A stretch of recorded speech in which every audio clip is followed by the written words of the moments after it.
Hey, it's Kyle, Metro 57. I want to tell you about the barrier to entry in doing service work at apartment complexes.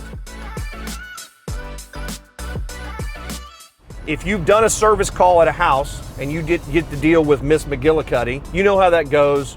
She asks for insurance, paperwork, that kind of stuff. Sometimes she does, sometimes she doesn't. Apartment complexes have a little bit higher barrier to entry, and I call this the nightclub bouncer relationship. You can't go do work with them unless you go and get yourself some pretty heavy insurance. And then you have to get into their compliance department, which only costs $100. It's not hard, but it's paperwork. Sometimes contractors are not that great at paperwork. So I have my bookkeeper do the paperwork. That paperwork takes about 2 weeks, but once you get in their system, you are now in the inner circle. You've gotten past the bouncer. You're in the VIP room and you get to meet the VIP people and do the work.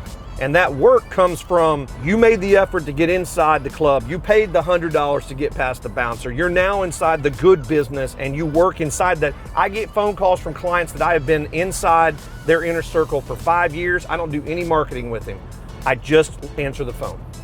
So if you have some questions about that, love to help you. Kyle King, Metro 57, give me a call.